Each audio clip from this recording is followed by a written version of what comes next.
Aleluia.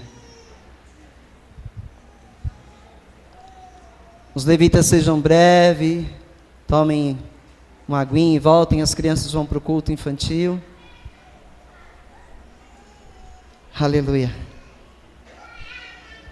Gênesis 3, verso 15. Amém? Você que encontrou, diga amém. Você que está sem Bíblia, acompanhe aqui na tela. Verso 3, capítulo 3, verso 15.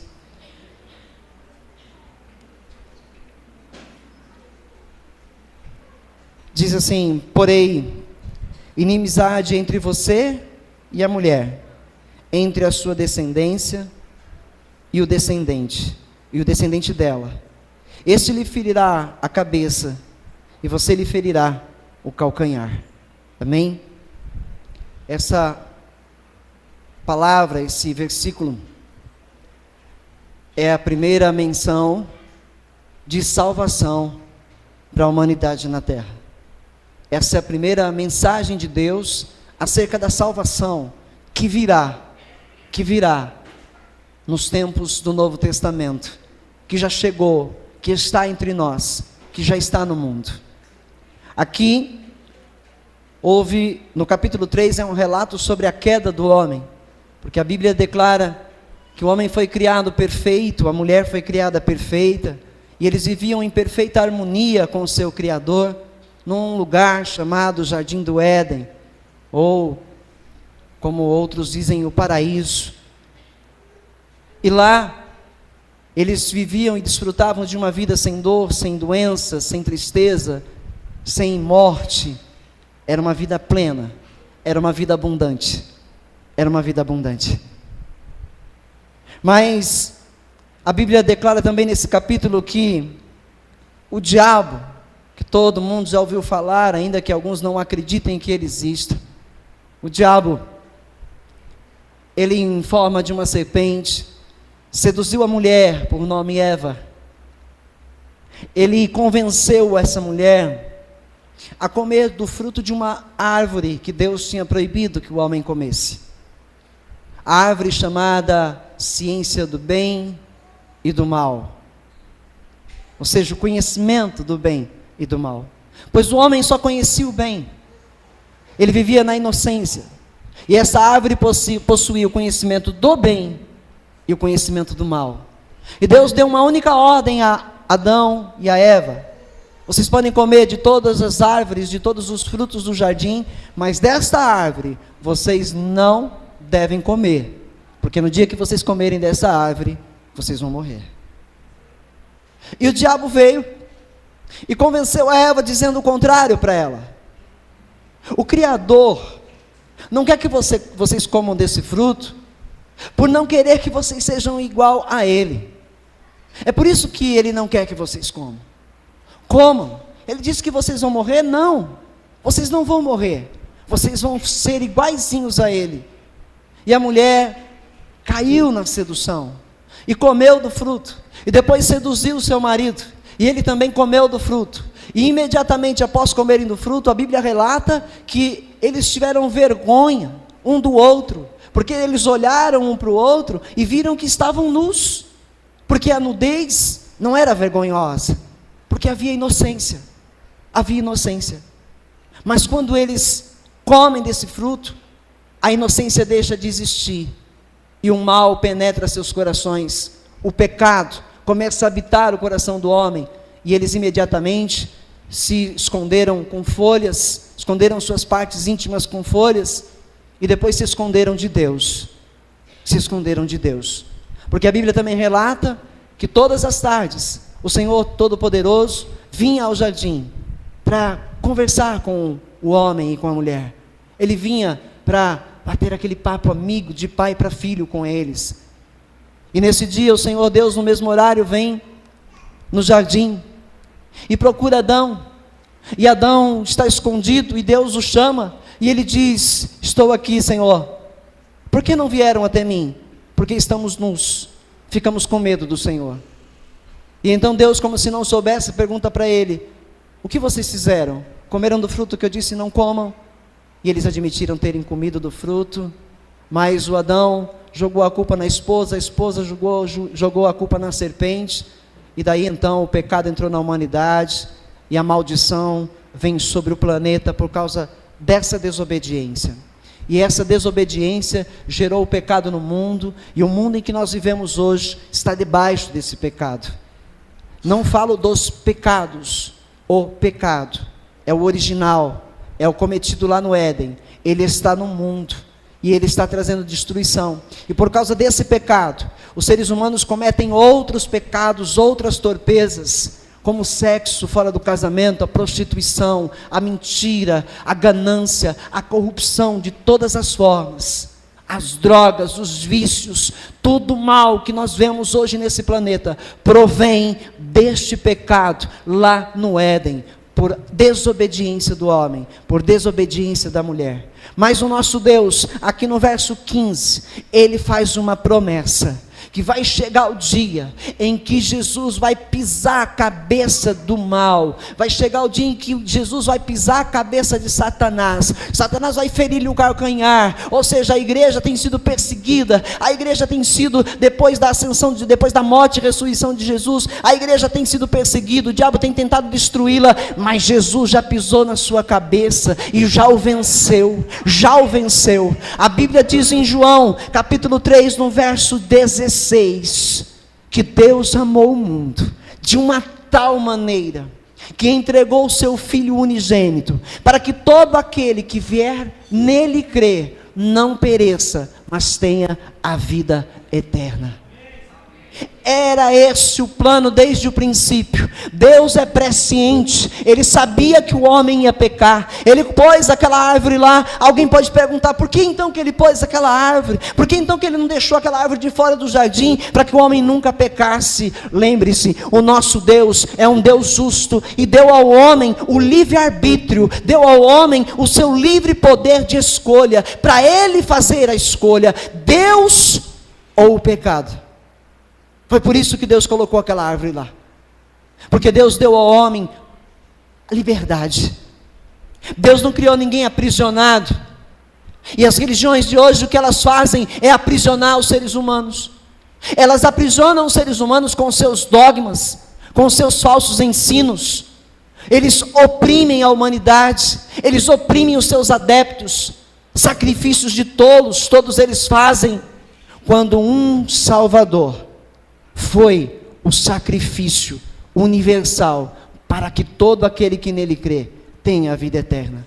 O sacrifício foi feito uma única vez, por Jesus Cristo, e ninguém mais precisa ir pagar indulgência, precisa pagar para ser salvo, precisa fazer alguma coisa para ser salvo, precisa ter algum entendimento a mais, precisa estudar, ou precisa ficar preso aqui, ou obedecer homens tortuosos que enganam. Não, nós fomos criados para termos liberdade, foi nos dado o poder de escolhermos o que nós queremos da vida. O problema é que nós muitas vezes fazemos as escolhas erradas, muitas vezes fazemos escolhas acreditando que são as certas. Eu já fui religioso, eu já fui um homem religioso, e eu acreditava ter feito a escolha certa, acreditava estar fazendo a vontade do Criador, mas me enganei. Mas louvado seja o nome do Altíssimo Deus, porque havia um tempo determinado, havia um dia já preparado para as escamas dos meus olhos caírem por terra. Havia um dia preparado por Deus para esclarecimento da verdadeira fé no meu coração. E esse dia chegou. E quando Jesus se apresentou a mim pela sua palavra, dizendo: eu sou o caminho, a verdade e a vida, eu não hesitei em entregar a Ele toda a minha vida, todo o meu ser. Eu passei a entender que eu não preciso ser prisioneiro, que eu posso ser livre. Eu posso ser livre. Eu posso ser livre do pecado que oprime a humanidade. E desde então, eu tenho vivido essa nova vida. Amém? Ele faz uma promessa. E 740 anos, 750 anos antes da vinda de Jesus Cristo sobre a terra, como ser humano. Uma profecia poderosa sai da boca de um homem chamado Isaías.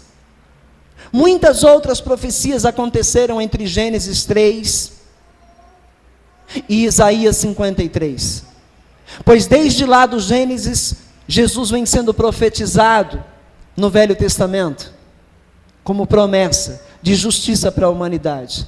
Mas quando chegamos em Isaías no capítulo 53, uma profecia ainda mais clara vem para o povo daquela época. E no verso 1, Isaías, usado por Deus, diz: quem creu em nossa mensagem? E a quem foi revelado o braço do Senhor? Ele cresceu diante dele como um broto tenro, e como uma raiz saída de uma terra seca. Ele não tinha qualquer beleza ou majestade que nos atraísse, nada havia em sua aparência para que o desejássemos. Foi desprezado e rejeitado pelos homens, um homem de dores e experimentado no sofrimento, como alguém de quem os homens escondem o rosto. Foi desprezado e nós não o tínhamos em estima. Certamente ele tomou sobre si as nossas enfermidades e sobre si levou as nossas doenças. Contudo, nós o consideramos castigado por Deus atingido e afligido. Mas ele foi transpassado por causa das nossas transgressões, foi esmagado por causa de nossas iniquidades. O castigo que nos trouxe paz estava sobre ele, e pelas suas pisaduras fomos curados. Lá no Éden houve a queda do homem, e a Bíblia diz que agora todo ser humano que nasce do pecado. Todo aquele que é concebido do pecado, vem do pecado. Não que você, bebezinho, já nasceu um pecador, não, nasceu do pecado, nasceu da queda do homem no Éden. E por causa disso, os seres humanos carregam um fardo sobre si. Eles são errôneos por natureza. Os seres humanos estão vivendo caminhos errados por causa de uma natureza pecaminosa. O homem descobriu prazeres, o homem descobriu os prazeres deste mundo, ele descobriu as coisas boas deste mundo e tem vivido para elas, por elas, tentando alcançá-las. O homem corre atrás das riquezas ainda na terra. Os homens estão fechando os olhos para o que está acontecendo no planeta, para o que está acontecendo, para os males que estão atingindo, afligindo o planeta, destruindo o planeta. Estão se esquecendo de que esta terra, ela é finita, vai ter um fim, e esse fim não deve estar tão distante, porque tudo que está acontecendo aponta para um fim mais próximo. Então os homens têm ignorado isso e não têm conseguido crer em Deus, não têm conseguido acreditar em Jesus, vivendo em seus próprios desejos carnais. E por causa desse pecado ficam distantes de Deus. Mas há uma voz que ecoa na humanidade. Há uma voz sendo ecoada na humanidade.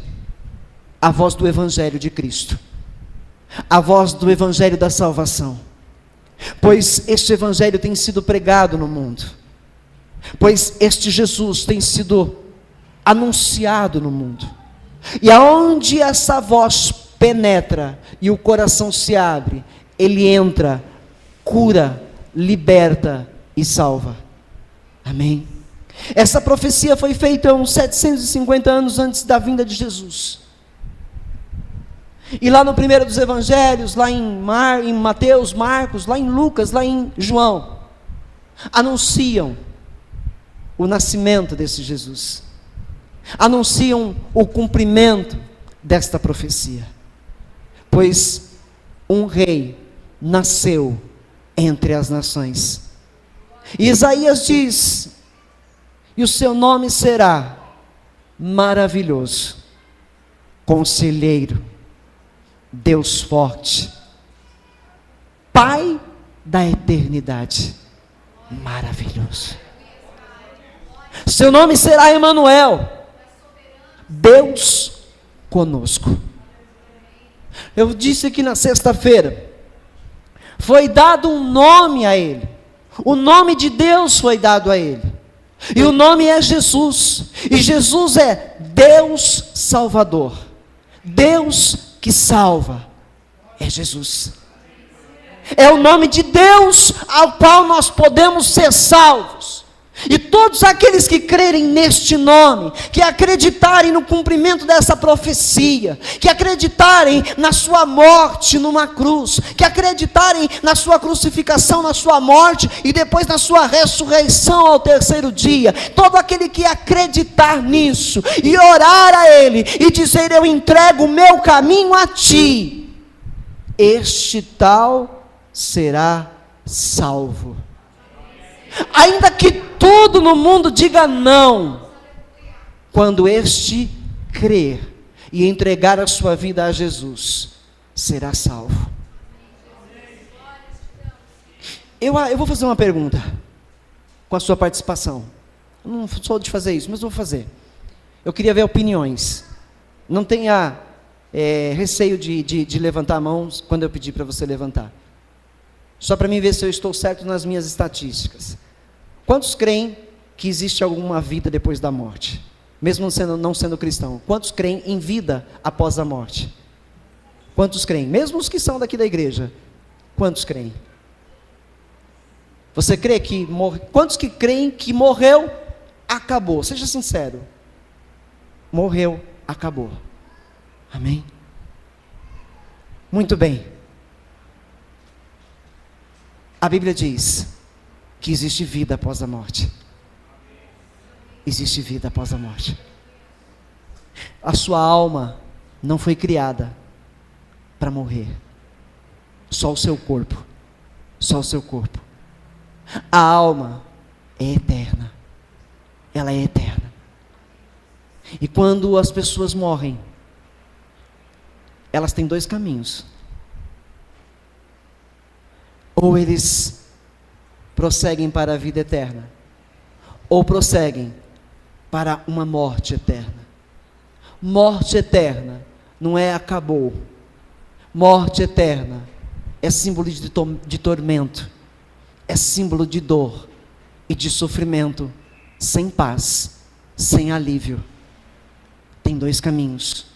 Jesus Cristo ensina que o caminho que leva o ser humano à vida é um caminho estreito. E o caminho que conduz a esta morte é bem largo. Bem largo. E muitos são os que entram por esta porta. Poucos os que entram na porta estreita. Porque Jesus também diz que aqueles que agora entregaram sua vida para Ele, que querem viver uma vida para alcançar a eternidade com Ele, precisam fazer um esforço. Renunciar ao mundo. Renunciar às crenças errôneas. Renunciar à religião. Se eu estou nesse altar aqui pregando para você a religião evangélica, não me deem ouvidos. Se eu estou aqui pregando para vocês que essa igreja aqui salva você, não me deem ouvidos. Porque o que eu estou dizendo é que Jesus Cristo é quem salva. Jesus Cristo é quem leva você para a vida eterna. E Ele é perfeito e espera de nós um esforço, não é sacrifício, um esforço para deixar o pecado, para deixar o mundo, para deixar as trevas, porque Ele nos conquistou para um mundo de luz. Para um mundo de luz. Eu e você estamos sendo chamados hoje. Só que a Bíblia diz: muitos são chamados e poucos são os escolhidos. Jesus conta uma história em Lucas, no capítulo 15. Vamos ver se eu encontro o capítulo 15. Para falar sobre vida após a morte. Aleluia. Capítulo 16. Verso 19 em diante.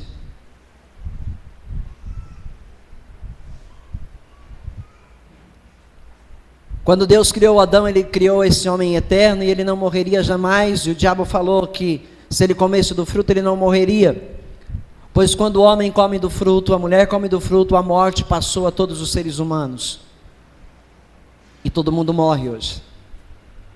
Só que no período de Gênesis até o Evangelho de Jesus, o diabo tinha poder sobre a morte.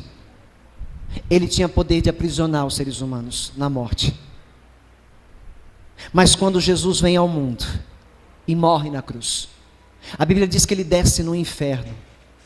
E ele prega para os espíritos que estavam aprisionados lá da época do dilúvio, da época de Noé. Porque aqueles nunca tinham ouvido falar, não conheciam, não sabiam deste Deus. E Jesus desce lá no inferno e prega para esses espíritos e os tira de lá e tira a chave da morte, o poder da morte das mãos de Satanás. E depois a Bíblia diz que ele atravessa um abismo, e do outro lado, o seio de Abraão, onde ficavam aqueles que morreram crendo na promessa de Deus. Abraão, Isaac, Jacó e tantos outros daqueles que temiam a Deus e esperavam o cumprimento dessa promessa. Jesus venceu a morte. E aqui, nesse texto, diz assim: havia um homem rico que se vestia de púrpura e de linho fino e vivia no luxo todos os dias. Este homem são as pessoas comuns do mundo, são as pessoas que vivem correndo atrás do vento, amém? São as pessoas que se contaminam com os prazeres carnais desta terra e ficam neles aprisionados. Este homem representa este povo. Diante do seu portão fora deixado um mendigo, chamado Lázaro, coberto de chagas. Este ansiava comer o que caía da mesa do rico, até os cães vinham lamber suas feridas. Este homem representa os pobres da terra, os necessitados, as pessoas que são oprimidas, as pessoas que são aí, pisadas pelos ricos, pisadas pelos orgulhosos. Este homem representa todo ser humano que tem buscado, sedento, a solução dos seus problemas, mas ao contrário, recebe a opressão. Amém? Chegou o dia em que o mendigo morreu, e os anjos o levaram para junto de Abraão. O rico também morreu e foi sepultado no Hades, onde estava sendo atormentado. Ele olhou para cima e viu Abraão de longe, com Lázaro ao seu lado. Então chamou-os: Pai Abraão, tem misericórdia de mim e manda que Lázaro molhe a ponta do dedo na água e refresque a minha língua, porque estou sofrendo muito neste fogo. Mas Abraão respondeu: Filho, lembre-se de que durante a sua vida você recebeu coisas boas, correu atrás só do que era bom, recebeu do bom e do melhor, enquanto que o Lázaro recebeu coisas más, foi oprimido na sua vida. Agora, porém, ele está sendo consolado aqui, e você está em sofrimento. E além disso, entre vocês e nós há um grande abismo, de forma que os que desejam passar do nosso lado para o seu, ou do seu lado para o nosso, não conseguem.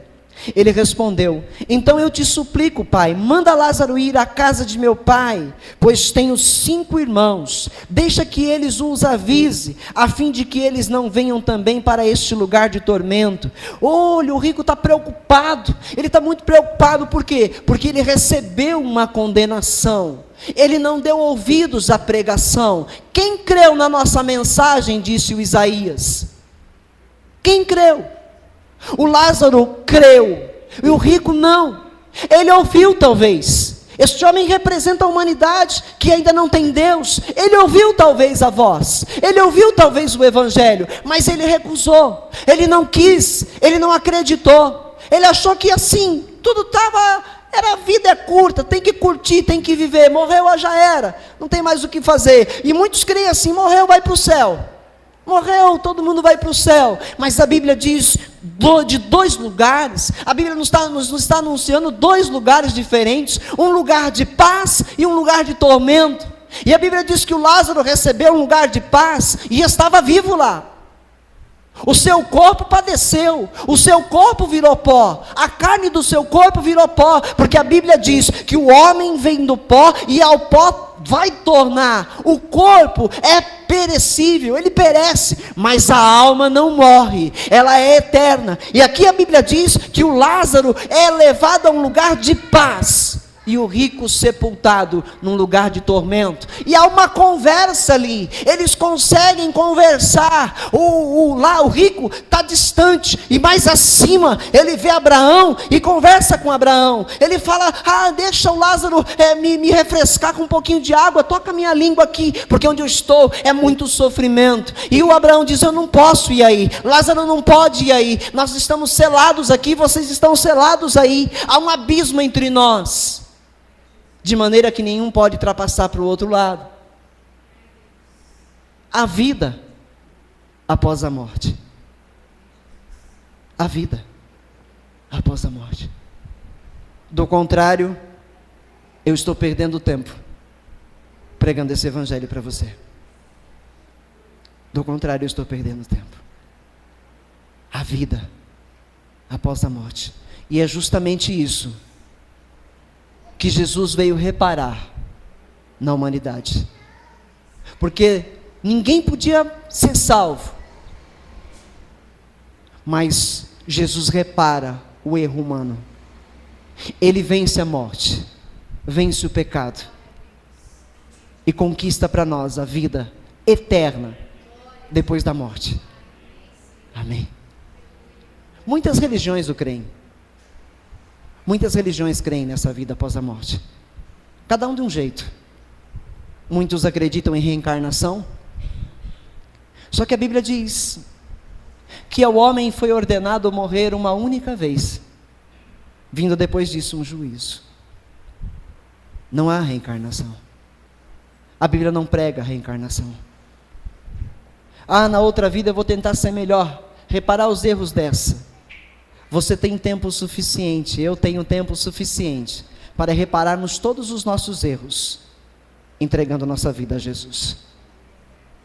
Porque é nele que os nossos erros são reparados. É em Jesus que os nossos pecados são perdoados. Nunca vamos deixar de errar enquanto estivermos nesse corpo. Nós nunca vamos deixar de cometer erros, de cometer pecados neste corpo. Porque não adianta dar uma de santarrão a vocês, dizer que eu sou perfeito, sendo que eu estou longe disso. Eu ainda erro, eu ainda falho, todos nós falhamos. Por isso carecemos da glória de Jesus, por isso precisamos de Jesus, porque o seu sangue nos cobre de todo o pecado. Essa foi a promessa de Gênesis 3,15, que Jesus pisava a cabeça de Satanás, ele vencia a morte e o pecado. Essa é a profecia de Isaías, que diz que ele foi desprezado pelos homens, mas ele tomou verdadeiramente as nossas dores e levou sobre ele na cruz do Calvário, nos trazendo vida, nos trazendo vida. Está aqui.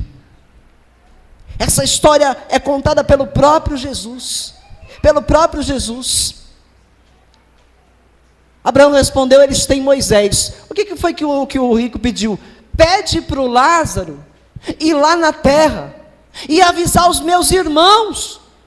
O que é que vai acontecer com eles se eles não ouvirem? Porque eu não ouvi e estou aqui. Foi isso que ele pediu. Então aqui o Abraão diz que não, Lázaro não pode sair de lá. Lázaro não pode voltar à vida nesta terra. Ele não pode reencarnar ou aparecer como um espírito a uma pessoa e dizer: olha, mudem o caminho, porque senão vocês vão lá para o lugar onde está o rico. Vocês vão para lá. Ele não pode. Abraão diz: eles têm Moisés e os profetas, que os ouçam. Abraão está dizendo, em outras palavras, eles têm os pregadores do Evangelho, eles têm homens tementes a Deus na terra, eles têm pessoas tementes que pregam a verdade, ouçam eles essa verdade, porque um espírito não vai sair daqui, uma alma não vai sair daqui para ir lá, não vai, Deus não permite, Deus não permite. Isto está encarregado aos próprios seres humanos que foram escolhidos por Deus para pregarem este evangelho de salvação. O evangelho sendo pregado lá fora muitas vezes é um evangelho falso, por quê? Porque o que está sendo pregado é o acariciar do ego. Vem para a igreja porque você vai alcançar isso, você vai alcançar aquilo, você vai conquistar, você vai comprar, você vai ter. Vem porque você vai ser curado disso, vai ser curado daquilo, vai ser curado daquilo outro, você não vai ter mais problema. Vem, entrega tudo que você tem, olha, faz um voto, olha, faz um desafio, olha, entrega teu dinheiro, olha, entrega teu salário, teu dinheiro de aluguel, entrega o dinheiro do teu carro, dá tudo para a igreja, porque você vai viver uma vida melhor. Esse evangelho é falso, igreja. Jesus não precisava morrer lá na cruz do Calvário para isso.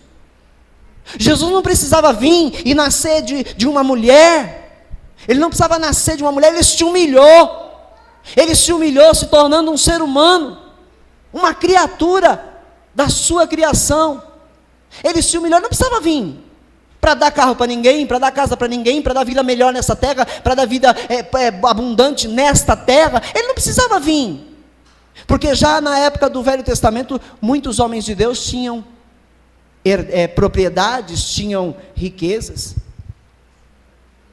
Abraão era um homem próspero, Moisés foi um homem próspero, muitos foram prósperos.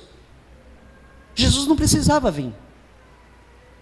Jesus veio para trazer salvação, porque o plano dele para nós não é nessa terra, o plano dele para nós é numa nova terra, é numa nova terra. A Bíblia diz que o Senhor criou novos céus e uma nova terra para aqueles que temem a Ele, para aqueles que o amam, para aqueles que entregam suas vidas a Jesus. Esse é o plano de Deus, esse é o plano de Deus, salvar, dar vida eterna. Aqui é uma vida, você tem um tempo determinado, alguns vão viver até os 70, outros até os 80, outros talvez não passem dos 40, a humanidade é assim, outros nascem e morrem, outros nascem e vivem poucos anos, outros nascem e vivem muito, a vida aqui tem um tempo determinado, e esse tempo determinado, nós precisamos saber o que fazer com ele, você precisa saber o que fazer com ele. Por onde você tem andado? Quais têm sido as suas escolhas? Em quem você tem acreditado? A quem você tem confiado os teus problemas? Pare e pensa. Eu e você temos um tempo determinado. Não sabemos quando termina. Está terminando agora para milhares de pessoas. Enquanto eu estou pregando aqui, milhares de pessoas já morreram em todo o planeta. Existe um relógio mundial na internet. Esse relógio mundial não para.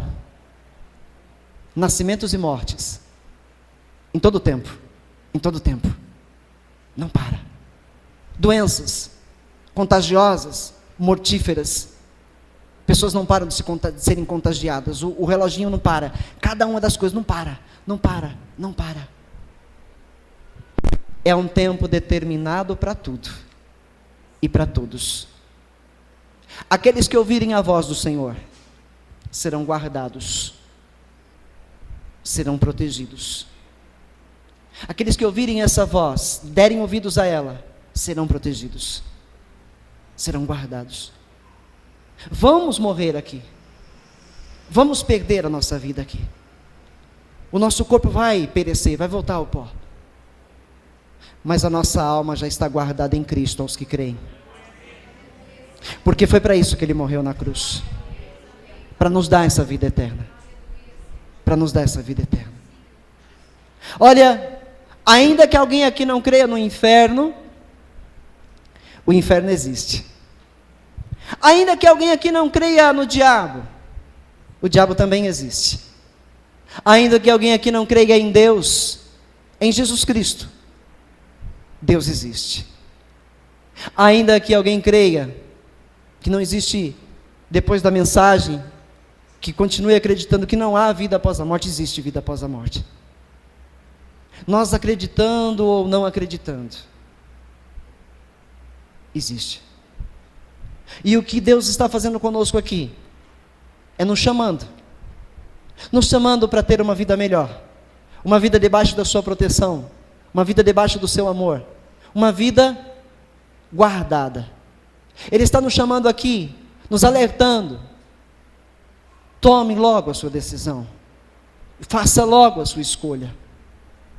O duro é que no mundo muitas pessoas já fizeram a escolha de não querer Deus. Muitos já fizeram essa escolha. João 3,16, verso 17. 3, 16, 17. Talvez a gente prossiga mais um ou dois. Aleluia. Capítulo 3. Porque Deus amou o mundo de uma tal maneira que deu o seu Filho unigênito para que todo que nele crê não pereça, mas tenha a vida eterna. Pois Deus enviou o seu Filho ao mundo não para condenar o mundo. Então tem muita gente julgando, né? Tem muita gente julgando. Tem muito cristão julgando quem vai ser salvo, quem não vai. Tem muito cristão julgando, muito ser humano religioso julgando. Mas aqui diz que Jesus não veio para condenar o mundo. Pois Deus enviou o seu Filho não para condenar o mundo, mas para que este fosse salvo por meio dele. Ele não veio condenar, ele veio salvar. Agora detalhe, quem nele crê não é condenado. Quem aceita que Jesus é o Cristo de Deus, quem o recebe no seu coração e muda de vida, esse não é condenado. Agora, mas quem não crê, já está condenado. Portanto, Jesus não veio condenar. Ele não veio condenar. A palavra é que quem não crê, está condenado. Não é ele quem condena, é a própria pessoa quem se sentencia. É o próprio ser humano quem toma a sua própria sentença, de vida ou de morte. Entendeu? Então Jesus veio salvar. Ele veio salvar. Quem nele crê não é condenado, mas quem não crê já está condenado, por não crer no Filho do unigênito de Deus. Este é o julgamento. A luz veio ao mundo, o Evangelho, a palavra, Jesus. Mas os homens amaram as trevas, a luxúria, o dinheiro, a ganância, a corrupção, a vida de pecado.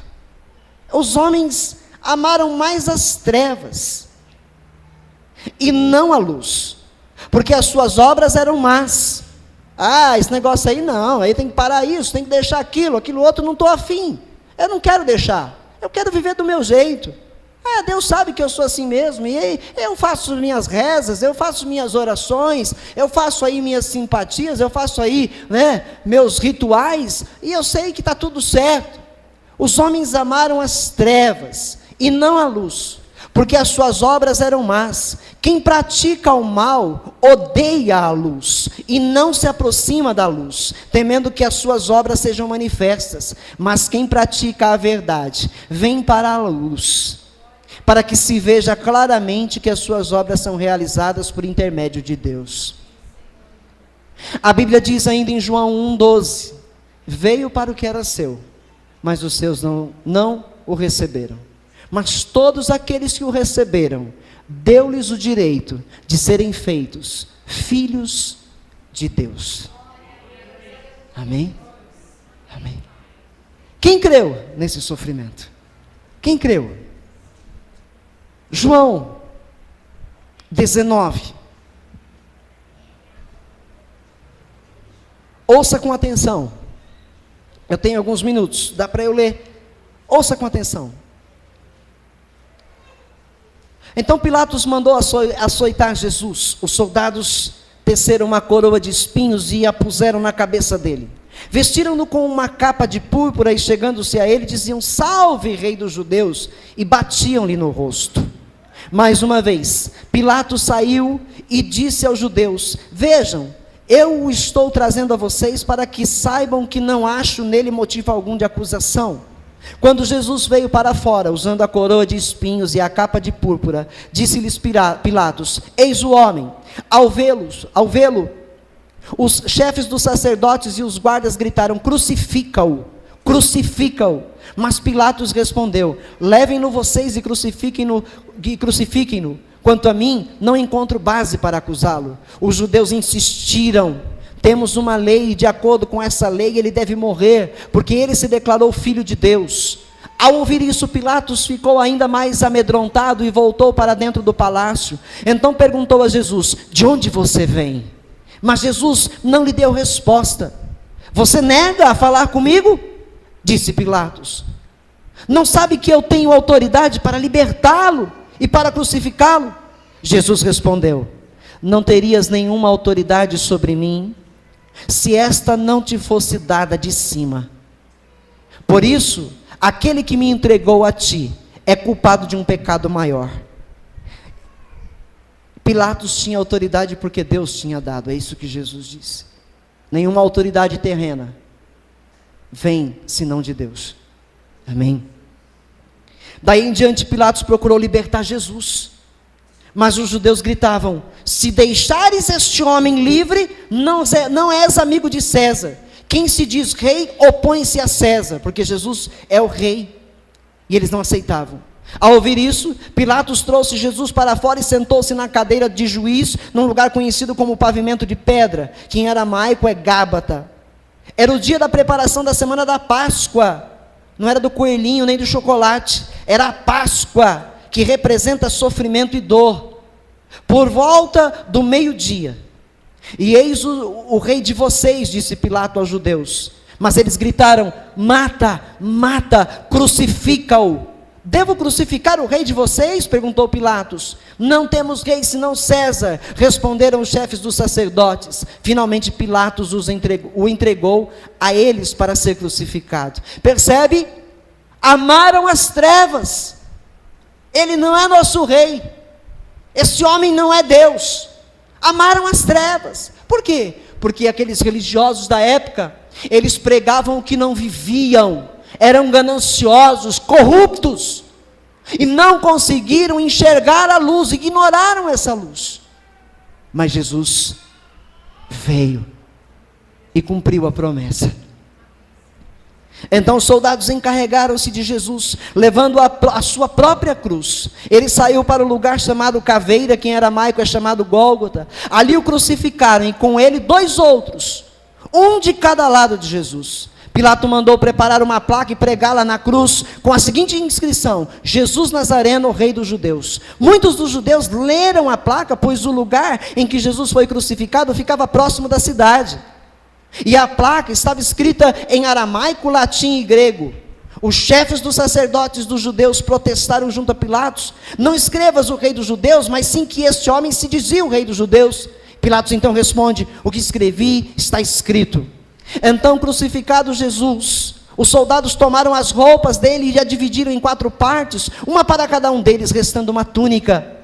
Esta, porém, era sem costura, tecida numa única peça, de alto a baixo.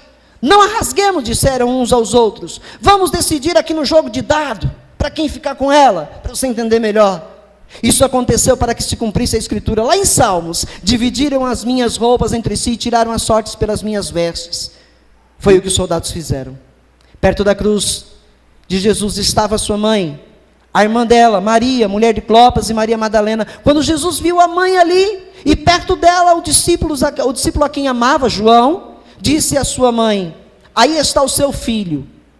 E ao discípulo, a João: aí está sua mãe. Daquela hora em diante, João recebeu ela em sua casa. Mais tarde, sabendo então que tudo estava concluído, para que a escritura cumprisse, Jesus disse: tenho sede. Está ali uma vasilha cheia de vinagre, então, estava ali uma vasilha cheia de vinagre, então embeberam uma esponja nela, colocaram a esponja na ponta de um caniço de isopo e a ergueram até os lábios de Jesus. Tendo provado, Jesus disse: está consumado. Com isso curvou a cabeça e entregou o seu espírito. A profecia de Isaías se confere aqui, se cumpre aqui. Ele levou sobre si as nossas dores. A palavra vai além, não dá para pregar em meia hora o tudo que a Bíblia diz. Você precisa ouvir mais, precisa querer mais, precisa querer conhecer melhor a Deus. Se você tem dúvidas de quem é Deus, se você tem dúvidas de quem é Jesus, se Ele realmente existe ou não, seja curioso,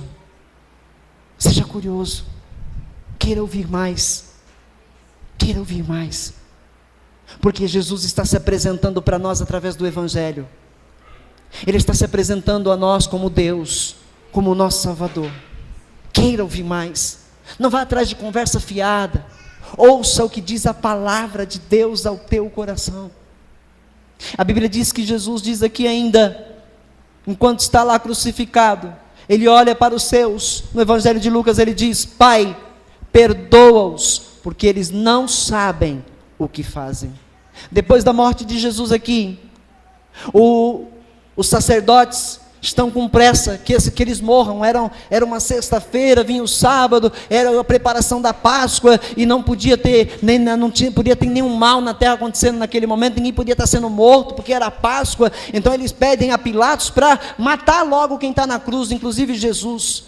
E os soldados vêm e quebram as pernas dos dois que estavam ao lado de Jesus, e estes morrem. Mas quando eles se aproximam de Jesus, eles tocam em Jesus e vê que Jesus já está morto, e não quebram os seus ossos. E a Escritura diz no Velho Testamento que nenhum de seus ossos foi quebrado, e se cumpre naquele dia. Então um soldado, para ter certeza absoluta, pega uma lança e fura o lado de Jesus, e a Bíblia diz que sai sangue misturado com água, e aquele soldado cai de joelhos e declara: verdadeiramente este homem era o Filho de Deus. Amém. Disse que naquele momento houve trevas sobre a terra, houve um grande terremoto, e muitos mortos que haviam morrido naqueles dias foram ressuscitados. E um véu no templo de Jerusalém, o véu representava a separação de Deus e os homens, porque existia uma arca com as tábuas da lei dada a Moisés dentro dessa arca, e um cajado, e havia ali também um pouco do maná do deserto que foi dado aos homens. Essa arca representava a presença de Deus. Então havia um véu entre ela e o restante do templo, e ninguém podia passar desse véu, ninguém podia se apresentar a Deus, somente o sacerdote escolhido para aquilo, o sumo sacerdote, que entrava lá para apresentar o pecado do povo. Ano a ano, uma vez por ano, os judeus, os pecadores, iam lá apresentar os seus pecados ao Senhor, sacrificando animais. Isto era a sombra do que Jesus fez naquele dia. E diz que quando Jesus morreu, houve esse terremoto, esse véu foi rasgado de cima a baixo no templo. Sabe o que isso diz?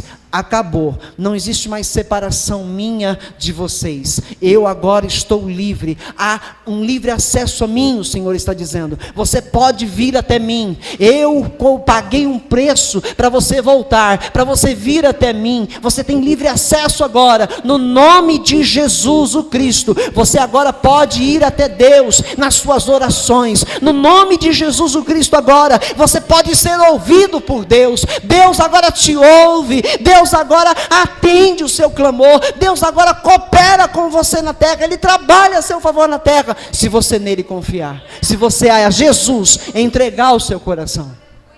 Entendeu, igreja? Há vida após a morte. Foi por isso que Jesus veio, para você não morrer sem salvação, para você não morrer sem salvação. Amém. Aleluia. Eu quero concluir em Romanos. A Bíblia diz depois aqui, seguindo o capítulo em que eu vinha lendo, capítulo 19, capítulo 20, que Jesus foi tirado da cruz após a sua morte. Um dos discípulos, esse era secreto, ele não se pronunciava, ele foi lá e pediu a Pilatos para tirar o corpo de Jesus da cruz e sepultá-lo. Foi dado a ele esse direito. Levaram o corpo de Jesus para um sepulcro, ainda não usado por ninguém, e ali rolaram uma grande pedra pesadíssima, que precisavam de muitos homens para fechar aquele sepulcro, e Jesus ficou lá, o corpo de Jesus ficou lá, e a Bíblia diz que no terceiro dia, Jesus ressuscitou. A pedra foi movida do lugar, o anjo de Deus, os anjos do Senhor tiraram a pedra do lugar, houve um barulho, um estrondo, e os soldados que estavam lá, viram a pedra se mexendo, viram a saída de uma grande luz, e aqueles soldados foram subornados pelos sacerdotes, eles foram pagos, receberam uma alta quantia, para não dizer o que viram, para que ninguém acreditasse que Jesus ressuscitou, mas Ele ressuscitou, e Ele está vivo, Ele está vivo, Ele aparece aos discípulos, Ele vai aos discípulos, eu estou encurtando a história, Ele aparece aos discípulos, Ele vai até eles, e lá, no momento em que Ele aparece aos discípulos, não estão todos, as portas estão trancadas, e Ele aparece no meio deles, eles estão em redor da mesa lá, se lamentando, lá estão tristes, chorando a morte de Jesus, e Ele entra, com as portas trancadas, e diz: paz seja com vocês. E eles se assustam, mestre, mas não estavam todos os discípulos lá, faltava faltava o Tomé não estava lá, e quando o Tomé chegou, Jesus já tinha ido, e aí eles falam, o mestre esteve entre nós, ele esteve com a gente aqui, e Tomé fala, só creio se eu poder ver e tocar nas suas feridas, não vou crer de outra maneira. Segunda visita de Jesus, Tomé está presente, e a primeira coisa que Jesus fala, paz seja convosco, e se aproxima de Tomé, e fala, toca Tomé, toca nas minhas feridas Tomé, e Tomé se treme todinho, e crê em Jesus, e Jesus fala, mais bem-aventurados são aqueles que não me viram, mas creram em mim. Então, se você está aqui essa noite e está crendo que Jesus é real, que Ele é verdadeiro, que Ele é Deus, que Ele ressuscitou e está assentado à direita do Pai e vai voltar para tirar a sua igreja desta terra para dar a ela a vida eterna, se você crê, Ele está dizendo, você é mais bem-aventurado do que Tomé, porque Tomé viu, tocou nele, mas você não viu, você não toca nele, mas crê nele. Crê pela palavra. A Bíblia diz em Romanos 10:17, a fé, ela vem pelo ouvir, e o ouvir da palavra de Deus. Quer mais? Em João capítulo 1, a partir do verso 1 diz, no princípio era a palavra, e a palavra estava com Deus, e a palavra era Deus, e mais adiante diz, e a palavra se fez carne, e habitou entre nós. A palavra de Deus se fez carne e habitou entre nós. Amém? Todo aquele que crê na palavra de Deus em Jesus será salvo. Será salvo. Romanos 10.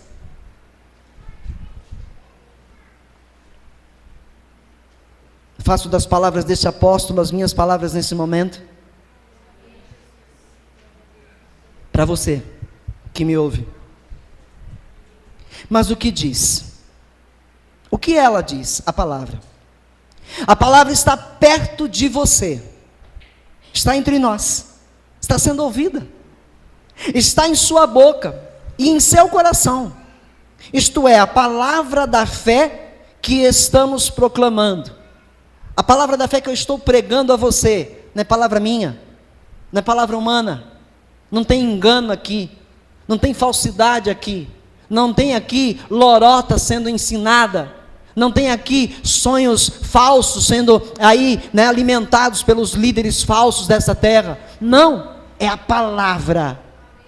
Isto é, a palavra da fé que estamos proclamando. Se você confessar com a sua boca que Jesus é o Senhor, e crer no seu coração que Deus o ressuscitou dentre os mortos, será salvo. Pois com o coração se crê para a justiça, e com a boca se confessa para a salvação. Como diz a Escritura, todo o que nele confia, jamais será envergonhado.